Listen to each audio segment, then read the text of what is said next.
ఆంధ్రప్రదేశ్లో steel plant అండి భారీ పెట్టుబడితో వస్తుంది. 70,000 కోట్ల రూపాయల విలువైన స్టీల్ ప్లాంటు నవంబర్లోనే పనులు ప్రారంభించేటట్టుగా మాట్లాడుతూ ఉన్నారు. ఏపీలో దేశంలోనే అతిపెద్ద స్టీల్ ప్లాంట్ ఏర్పాటు కాబోయింది. అనకాపల్లి జిల్లాలో నక్కలపల్లిలో ఆర్సెలార్ మిట్టల్ స్టీల్ ప్లాంట్ ఏర్పాటు కాబోతా ఉంది. తొలి దశలోనే 70,000 కోట్లతో ఉక్కు కర్మాగారం ఏర్పాటు కానుందట. ఆర్సెలార్ మిట్టల్ స్టీల్ ప్లాంట్ నిర్మాణ పనులకు నవంబర్ అంటే ఒక 2 నెలల తర్వాతే ఈ శ్రీకారం చుట్టున్నట్లు ఏపీ మంత్రి నారా లోకేష్ అయితే వెల్లడించారు. ఇది కేవలం ఆరంభమేనని, త్వరలోనే రాష్ట్రానికి మరిన్ని పెట్టుబడులు తీసుకొస్తామని నారా లోకేష్ వివరణాత్మకంగా చెప్పారండి. అయితే తొలి దశలో 70,000 కోట్ల రూపాయలతో ఉక్కు కర్మాగారం ఏర్పాటు చేయనున్నట్లు, ఈ ఉక్కు కర్మాగారం ద్వారా ఏడాదికి 7 మిలియన్ మెట్రిక్ టన్నుల ఉక్కు ఉత్పత్తి చేయాలని లక్ష్యంగా పెట్టుకున్నట్టు స్టీల్ ప్లాంట్ ఏర్పాటు కోసం నక్కపల్లి మండలంలోని రాజయ్యపేట వద్ద 2,200 ఎకరాల భూమిని ప్రభుత్వం కేటాయించిందని, అయితే ఆర్సెలార్ మిట్టల్ స్టీల్ ప్లాంట్ నిర్మాణ పనులు నవంబర్లో ప్రారంభించబోతున్నారని ఈ విషయం ఏపీ ఐటీ శాఖ మంత్రి నారా లోకేష్ నేరుగా వెల్లడించడం జరిగిందండి.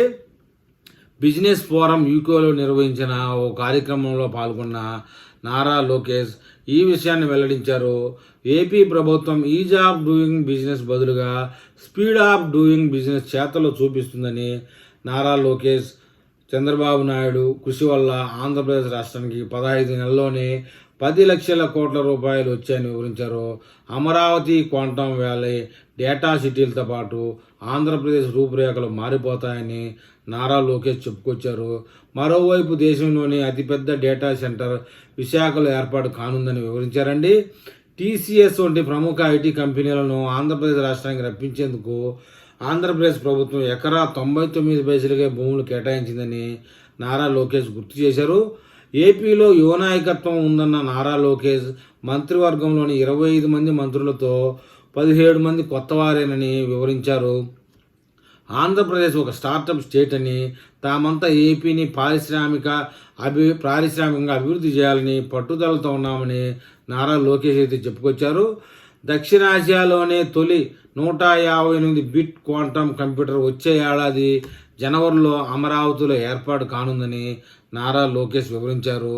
అలాగే విశాఖలో డేటా సిటీ నిర్మాణం ద్వారా కేబుల్ ల్యాండ్ అవుతాయని, 3 ఏళ్లలో అవి పూర్తి అవుతాయని నారా లోకేష్ వివరించారు. ఇది కేవలం ఆరంభమేనని, రాబోయే రోజుల్లో ఎన్నో ప్రముఖ కంపెనీలు ఏపీకి రాబోతున్నాయని తెలిపారండి.